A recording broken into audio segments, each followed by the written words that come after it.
Hello, and welcome to Postcards from Palisade, the podcast that shares a snapshot of the people and places that make this slice of Western Colorado wonderful.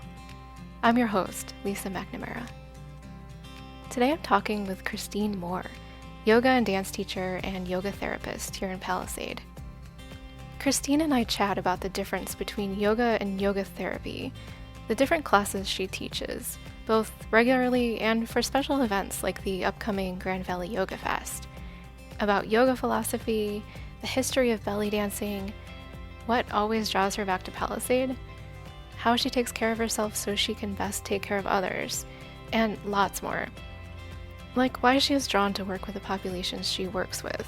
I was really inspired and am really inspired to work with people that are challenged to get to the mat versus people that can just like hop in a car and be there and are super athletic. I like to help people find results, and that's what really excites me about yoga. The meaning behind her sword dance. I like the concept of cutting away that which doesn't serve, clearing the space, making room, so it's not really a weapon so much as it's something to transform, to change, and to shift. And it's fun. For me, I've always loved dancing with a sword. And about what teaching yoga and dance has meant to her. Oh, I think it's saved my life in so many ways. In my own experiences with trauma in my life and a lot of loss and just a lot of different challenges that life has, it's really helped motivate me. And I think in helping, I don't even like the word helping, because I love to bring out what people already have inside. That's what I feel I do more than helping them. They're helping me. All that and more on today's Postcard from Palisade.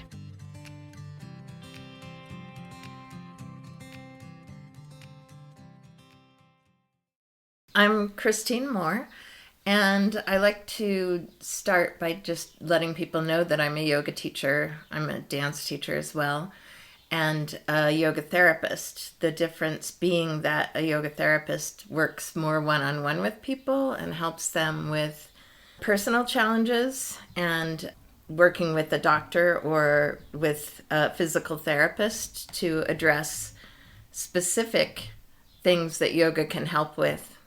So it's a little different than regular yoga class. Do you need special training or anything for that?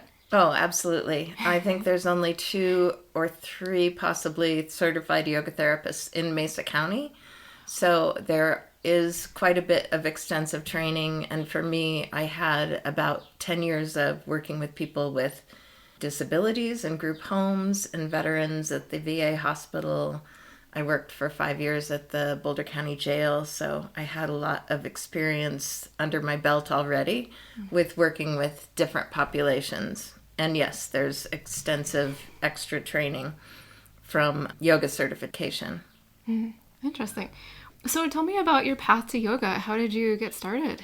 Oh gosh, I was teaching dance for several years, and I had a dance troupe in Boulder, and I started feeling like I needed more for my dance. So I thought yoga would be an interesting add-on, since I always enjoyed taking yoga classes. So I really started yoga to enhance my dance practice. And then during the training, my son was serving in Afghanistan. And one of my fellow teachers brought me an article about teaching veterans, and I felt like my skin tingled, as I read it. I thought, wow, this is something I'd like to do. So I looked into it right after I was certified and started at the VA hospital in Denver, and that just started the rest. I was really inspired and am really inspired to work with people that are challenged to get to the mat versus people that can just like hop in a car and be there and are super athletic. I like to help people find results, and that's what really excites me about yoga. I saw that you had a link to an article in the Huffington Post about your work with veterans and with people with disabilities, and just sounds like such a rewarding group of people to work with. It's very rewarding. It's really lovely to have people come to you and let you know that it's really changed their life. And that in itself is just very fulfilling. How did you get to Palisade? Oh, well, my son moved here several years ago. He graduated from college and said he'd go apply for a job in Grand Junction just for the experience, and then ended up finding work here and getting hired. And so once he and his partner at the time decided to have a child, they invited me. And 5 years ago, I moved here 2 weeks before she was born. And I came for that. The invitation came, and it just felt like the right time. I felt like Boulder was outgrowing me. It's really changed, and I had been there for 50 years. So it was a lot to let go of, but I'm really happy with making that decision. Yeah, that's tough, though, to let that go and to move to somewhere totally new. It is tough, and yet, I can hop in the car and be there in 4.5 hours. Yeah, and I have plenty point. of places to go stay and visit and people to see, and I really miss the people. When I go over there now, it changes so rapidly that I kind of feel like I can't wait to get back home, which surprises me, because I love the Front Range, I love Boulder, but it has really changed a lot. And a lot of those changes break my heart. Mm-hmm. So I like the small town, small community. Where and what do you teach here in Palisade? In Palisade, I teach at the community center. I call it the Veterans Memorial Building. And we move outside probably next week. We'll start yoga in the park right over here at Peach Bowl Park. And I also offer some privates at my home studio. So I like working one-on-one with people to really help them enhance their yoga practice or benefit from learning more about what they can do for themselves to improve their health. For the classes here in town that anybody can sign up for and take, who do you want to kind of welcome into those classes? I really like to look for people that want something a little different than a regular studio has to offer. Maybe they're a little intimidated by that, or they may be working on a personal injury. So a lot of my students are a little older, and some are coming from a background of just having an injury or not really feeling like they fit into a regular studio class. So I can offer them like a safe space. I offer different, I don't like to call them levels, but more so options for people. So if some people want to really push themselves a little more, they can, and other people can find a way to feel safe in their body. So I'm always watching for what it is that the people that I'm teaching need, rather than a lot of the yoga classes I've been to, the teacher just teaches the class, and I try to teach the individual students that I have in front of me. That's awesome. Those birds are going crazy. I love it. They are. There must be a little nest or something over there. But that just seems like something that is really missing from a lot of areas or studios or things like that. It is, and yet I don't think people know what it is that they're wishing for. Mm-hmm. So that's the tricky part, is to try to help people understand what I offer. And I am really a fan of yoga philosophy too, because I think it really ties into better health, and it suits a lot of people, and a lot of people are a little shy about that too. They don't know what it is, and it's something that's applicable to pretty much any lifestyle or belief system. Yeah, and it can be really intimidating, because I know it's like if you feel like, well, you don't know the moves or you don't want to embarrass yourself, like it can be intimidating. So that's nice to have just more of an open and welcoming environment. Yes.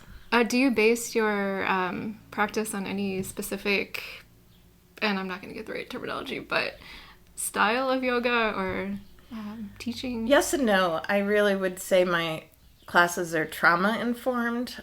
So I'm very aware of what people might be triggered by, different populations, and the yoga therapy. So it's hatha yoga, which is pretty common, but I have learned a lot from Iyengar teachers and different practices. I teach yoga nidra, which is yoga for sleep. It's meditation. So I like to do a little guided meditation at the end of class to reset people. I really try to find a structure where people have the opportunity to get a little movement going and then to calm themselves back down. If sometimes emotions come up in yoga and we don't know what to do with it. And what I love about the practice is that it's really designed to calm the nervous system back down and regulate people. So they have that ability rather than just walking out the door like you might if you get a massage, for instance, and something comes up and you're feeling strained, then you're just kind of left to yourself. So I like that idea that it gives us a way to reset and kind of recalibrate to be able to carry on with your day. That's awesome. There's the upcoming Grand Valley Yoga Festival, I've noticed. That's in a few weeks. Yes. It's June 2nd to 4th. Okay. Yes. So how are you involved with that? Are you attending or teaching or both? I'm teaching dance. So it's going to be a little different. They wanted a dance element. I have a friend that's teaching some of the sound that's going to be staying here while he's here from Boulder. And I am participating by leading dance. It will have quite a bit of a yoga element to it because it's a yoga festival. But I want to offer people a way to just get moving, to feel comfortable in their bodies and express themselves and just have some fun with it. This is a totally random question, but the sort of thing that I would worry about if I had never come to a class for yoga or for dance or whatever would be like, well, what should I wear? What should they wear if they've never come to a class before? Yeah, absolutely. Good question. I think anything that feels comfortable to move in. Funny, when I was teaching veterans, I had a really hard time getting those guys not to come to class in jeans, which is kind of cumbersome or it can be inhibiting to your movement. So, right, it's like comfortable. Maybe it's all they have, you know, so you don't want to be too picky about it. Right. Definitely totally. Want to be open to people having it accessible. I mean, accessibility is key. I know there's a lot of specific yoga clothes out there, but really you just need to be in something you can move your body in. And then thinking about temperature. If you're outside especially, do I want to bring a little jacket just in case? Or layering is always good. But something stretchy and movable, you don't have to have fancy yoga clothes. And we practice barefoot, so there's no shoes involved. It's pretty basic. I have props for people if they don't have them. We have some at the community center. And for outdoor yoga, if people let me know, I can bring things if they need them. So if they don't have a mat, I can bring an extra mat with me. That's awesome. So you mentioned, though, that you got into yoga because you wanted to improve your dance. So what kind of dance do you do? And do you still dance? I do, kind of. I gave up my troupe. I'm actually a belly dancer. So I studied belly dance for several years, and I taught and had a troupe for 25 years on the Front Range. I was a little bit ready to let it go when I moved over here. And yet, once in a while, I really miss it. I miss it a lot. What I miss about it the most, I think, is the way that it can really enhance people's lives and help them feel better about the body that they're in. So I'm more interested in movement elements that enrich people's lives and their feeling about themselves now than I am about stage presentation. I know I do the Sing Up the Sun performance, and preferably I would have enough time to set it on the dancers and have them perform, not necessarily perform myself. I love performing. I've performed for years. I performed professionally, but I'm just not, I'm 63 and it's not something that inspires me as much as, especially with women, having women really get comfortable in their skin, because that's challenging in this culture, in many cultures. Mm-hmm. Yeah, absolutely. And you mentioned the Sing of the Sun Festival, and I did see your performance there along with the others, and it was so cool. So I have to ask about the sword portion of the dance. Like, what's the Yes. significance of that? Well, the funny thing about belly dance, which is why I kind of like to fuse it with other dance forms, and is that there's so much of the history that's missing. So it depends who you ask. For me, being a yoga person who is really interested in Hindi philosophy and deities, I like the concept of cutting away that which doesn't serve, clearing the space, making room. So it's not really a weapon so much as it's something to transform, to change, and to shift. And it's fun for me. I've always loved dancing with a sword. I love the props, but yes, as far as historically, it's kind of hard to piece it together. You know, where did swords come in? They really came in when belly dancing moved more to the United States. They're not something that's maybe as indigenous to the culture. So that's true with several things, that it's changed so much over time. Well, it's super impressive to see. It's like everybody sort of was gasping, like. I know. My little granddaughter, my son and his fiance didn't know that I was performing sword, and they said, "Oh, she's got her sword." My granddaughter says, "Oh yeah, she does that because she dances with me over here, and I'll get the sword out because it's kind of fun." She's like in awe, and oh yeah, she does that. And Yes. I have to ask a dumb question though. Have you ever cut yourself with a sword? I cut someone else. Oh When I was performing, I've hit myself in the head with the little hilt, but we were doing this piece and I was moving through space and we were pretty close together, and I cut one of my dancers' hand, and she kept going through the whole performance in spite of it, and I didn't even know. It was, and we still talk about it. It's one of those things you don't forget. Right. I just hit her with the tip of the sword and cut her hand. So she was doing the dance and bleeding. Oh gosh. So, yeah. Oh my goodness. Little Yeah, hazardous. sorry. I had to ask that because I mean you have it like in your teeth and it's like, oh my gosh. It's really cool though. Yeah. I mean that I actually performance is balance really it cool. on my chin. It looks like it's in my mouth, but it I'm balancing does. it on the chin. Okay. Yeah. Cool. How has teaching yoga and dance to others, how has that kind of impacted your life? Oh, I think it's saved my life in so many ways. In my own experiences with trauma in my life and a lot of loss and just a lot of different challenges that life has, it's really helped motivate me. And I think in helping, I don't even like the word helping, because I love to bring out what people already have inside. That's what I feel I do more than helping them. They're helping me. Because, for instance, teaching veterans was such a huge inspiration and really helped me face some of the challenges and learn more about challenges I might have when my son returned home from his tours. So I really feel it's a gift to myself to bring yoga and dance to other people. How, when you do the therapy and working with others through yoga therapy, how do you let go of that trauma that other people kind of bring to you? Because I think personally, I would personally be terrible at that because I really hold on to the things and, I wouldn't know how to let it go. So how do you make sure it doesn't weigh on you?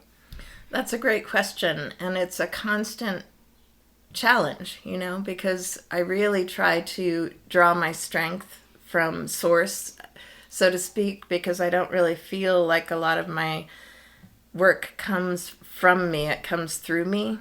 So if I can really vitalize myself to begin with, not take on too many clients, and sometimes it's a little unavoidable. I do some grief circles online, I do women's circles online, and some quarterly they are grief circles, and I can leave circles sometimes just feeling shot for the day. I'm really wiped out.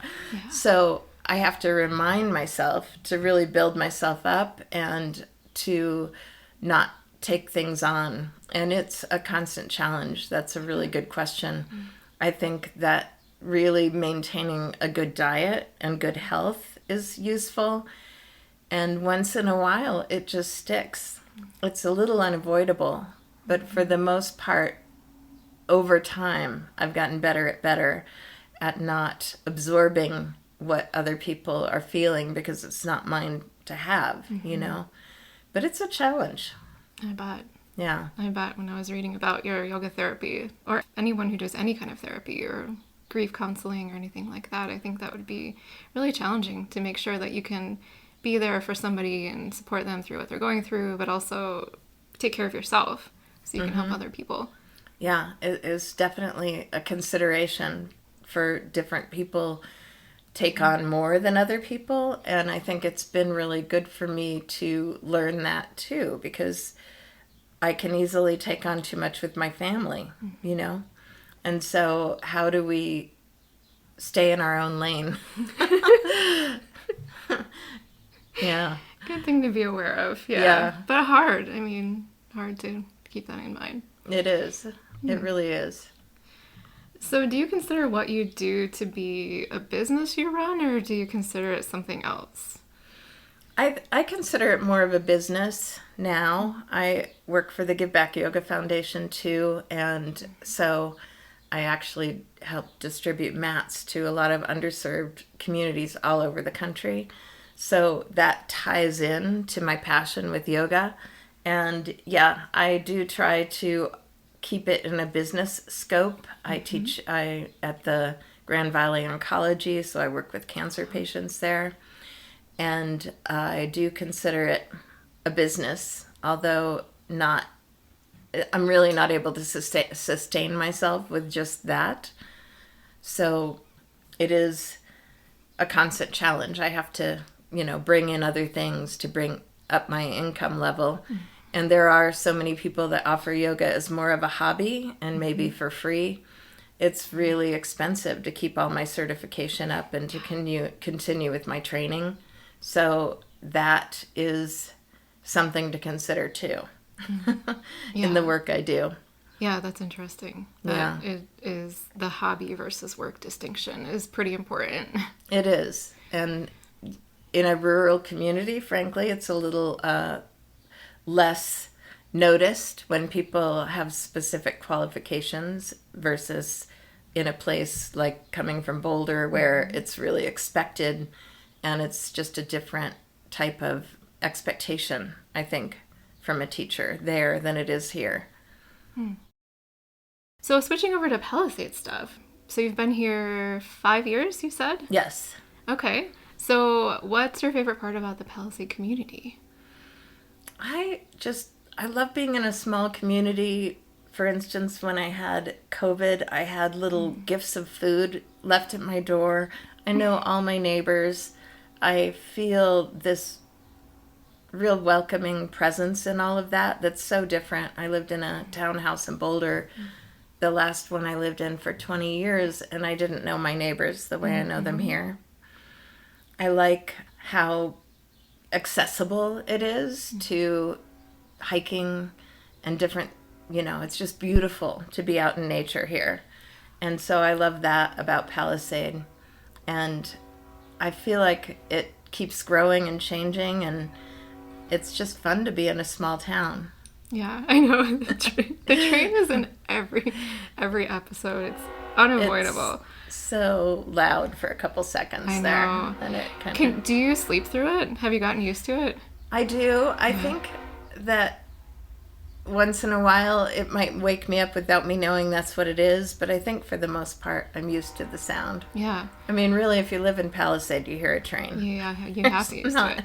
I'm like surprised that I got used to it because I'm a really light sleeper, and I do think sometimes it does wake me up and I don't realize it, but for the most part, I don't know how that happened.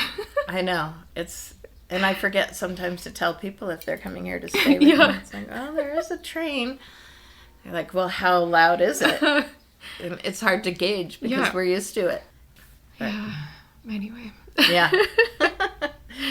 But yeah, getting to know your neighbors it is so different because I do feel like people look at everybody here as a friend. And as opposed to, even in Fort Collins, it's like, I knew who my neighbors were, but you would sort of say hi quickly in passing and, not really make eye contact, and just, it's a totally different feeling. It is. And I think when I moved here, people were saying, well, you'll get to know everybody in town. And I thought, well, probably not, And yet, in some ways, you do. Mm-hmm.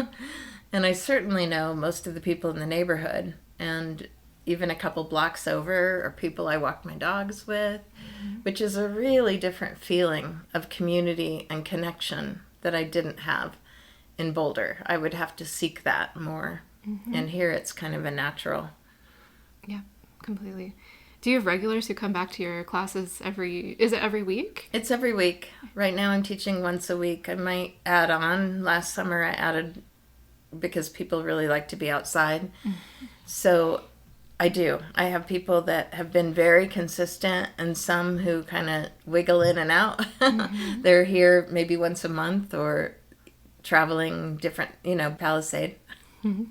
is that kind of a community where people travel a lot, come and go. There's right. seasons that people are too busy here.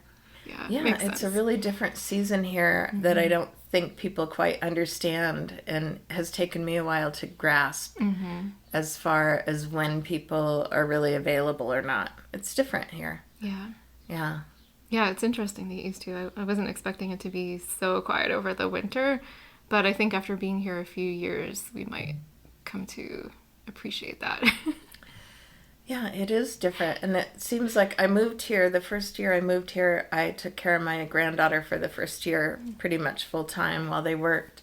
And then I surrendered her to daycare and started diving into my practice. And so then COVID hit. So, mm-hmm. so it's really been interesting to navigate through all of that and set a course for myself that makes sense. Mm-hmm. Kind of coming out of that being really internal time. Right. Did you do teaching by Zoom or anything during that time? Or I did, and I still do. Yeah. I was teaching Thursday nights at the community center, and that shifted to online, and it stayed online, partially because they ended up giving the space to someone else during that time slot, and also because I can have, for instance, my mom, who's 92, comes to my Zoom class every week pretty much. And my sister, who's in New Mexico, so I have, and some of my friends from the Front Range or students pop in. So it's really expanded my practice, and I never thought I'd be comfortable teaching yoga online, and I really like it. So that changed. Mm-hmm. Do you do the moves along with everyone, or are you more observing and directing, or not directing? Guiding, I should say. Yeah, that was tricky to navigate, and I think one of the things that I was resistant about, if I do a one-on-one with somebody, I'm really navigating them and going back and forth. Mm-hmm. But my class, I'm pretty much demonstrating and know the students well enough, hopefully, mm-hmm. that are participating, that I can kind of give them cues and different ideas. Mm-hmm. But a lot of people, especially people with trauma, really need to watch while they do. Mm-hmm. It can be a little different than being guided if you really know what you're doing in yoga. And I learned that especially with veterans. Veterans really need to be demonstrated to. Mm-hmm. And that's a very generalized statement, but they need to have the visual as well as speaking. Mm-hmm. So I definitely am demonstrating the whole time online. Yeah. And that's cool that it's worked well and become its own thing now post-COVID. It has. It's surprised me, and I'm really happy to be open to it. I'm happy that other people have been, and some people aren't. Some people do not want to practice or participate online, and other people prefer it. Mm-hmm. So it's nice to be able to be at home after your practice, especially at night, And when I offer yoga nidra sessions, which are meditation, it's really nice to be able to leave people in their space and just let them be comfortable. They don't have to get in a car and drive somewhere. Right, right. Because the whole point is being relaxed and ready for sleep, right? Yeah. You don't want to get in the car and then drive home and then be all stressed out. Right. Yeah, that makes a lot of sense. It's cool to have the different options to be able to offer. So when you get time off, what do you like to do? I like to travel. I love to go on river trips. My son's a real river rat, and so I like to go with them. I like to spend time with my granddaughter, and I like to go over to Boulder, visit my friends there. I like to go to New Mexico, and I love soaking in hot springs. But I work so many different places that it's really challenging to get a chunk of time off. So I'm often more of a 3 or 4 day type of traveler. How do you keep track of all the scheduling of everything? I wake up in the morning and go, which day is this? What am I doing today? It's challenging. I have a Google Calendar that I use. That's really been important, and yet each day of the week I might have specific things I do on that day, so I get kind of into my own routine with it. But it can be kind of strange, especially when I do extra workshops and things like that, just to keep it all scheduled and keep it straight. Yeah, that's a lot. But it doesn't get boring. Right? Yeah. Yeah, I really rely on the Google Calendar too, like the reminders Yes. and everything. Yeah, if you're going to different places each day, Yeah. you know. And you don't want to be thinking about it overnight or anything. Right. So just put it on the calendar and know that you can check it out if you don't remember or have something unusual going on. So anything else about that you want to share about anything? Well, I really do love my Goddess Circle offerings online, and those are really fun to dive into some of the history and mythos, so to speak, and to notice how much it can apply to life now. And doing a little dancing and writing, and those I would love to at some point maybe offer some small groups in Palisade. But I find that it's easier to get enough people interested if I keep it online, because people can come from all over the place, and they're small, they're intimate, and there's a sense of confidentiality, so that people feel like they can come in and really share and participate without feeling like anything that comes up goes anywhere else. So that's just something that really, I do them once a month, and that I'm really fired up about. They always are really exciting. I do a lot of research and continuing education for those. You mentioned a lot of the things are still relevant today. Like, can you just give one example of something that recently surprised you? Well, I find it really fascinating that in the Hindi mythology, there's a lot of reference to times like this, meaning times of natural discourse, so to speak, and how that relates to, for instance, how we treat the earth, which in the mythology is going to be how we treat that goddess, for instance.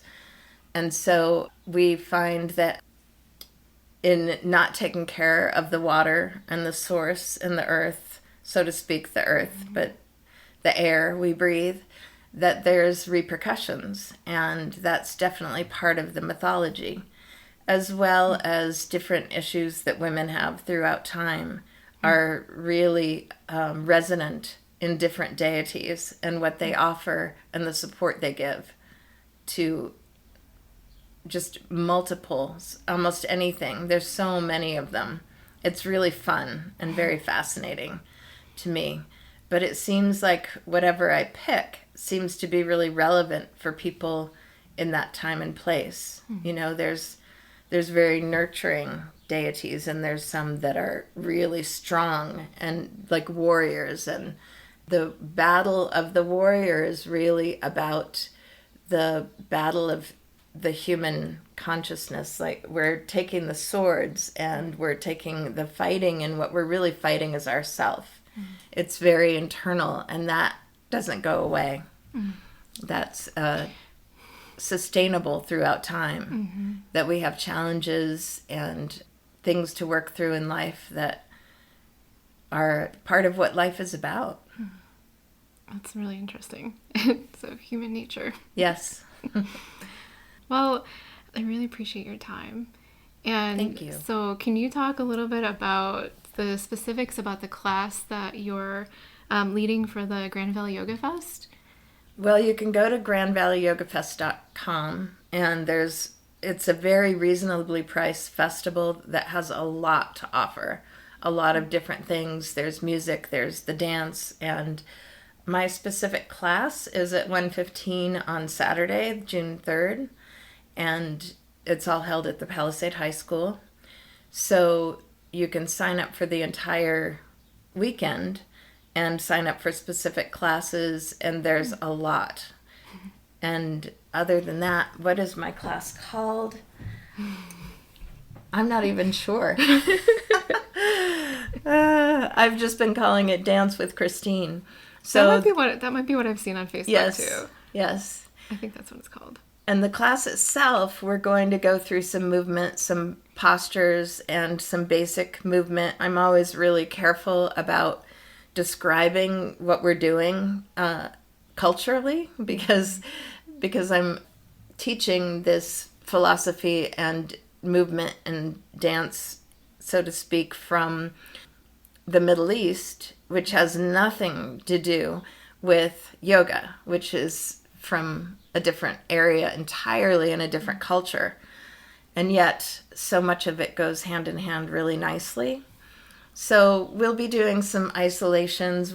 I'll get the veils out because they're really fun to play with. It's really easy to feel like dance is accessible when you have a veil as a dance partner and don't have to think so much about your hands, and really want to get people into how they feel more than how they look, which is such an important part of movement to me, to really take that subtle movement and energy and enjoy ourselves. So that's what we're going to be doing, is just having some fun.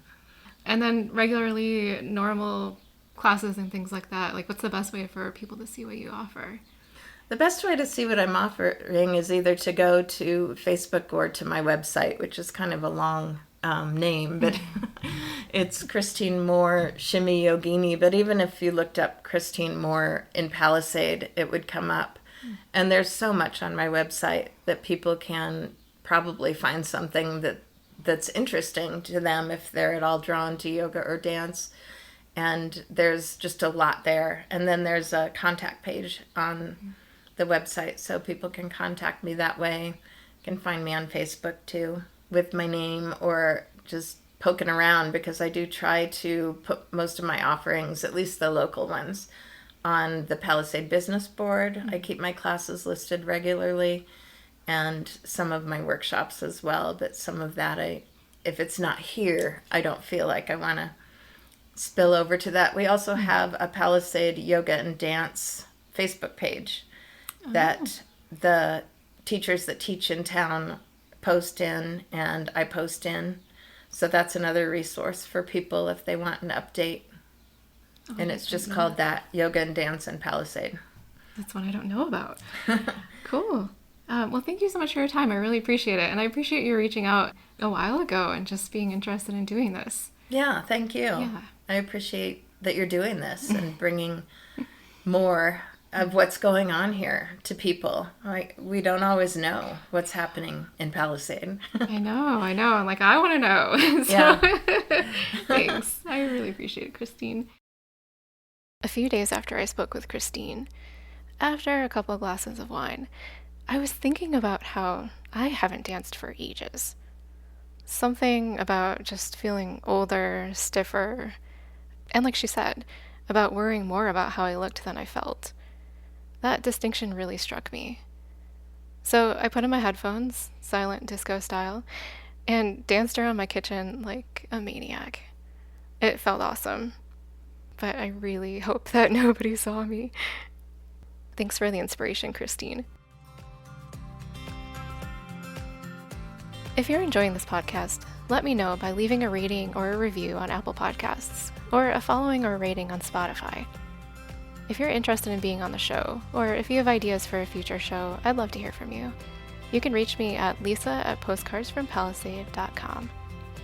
The Postcards from Palisade podcast is available on all major podcast distribution platforms.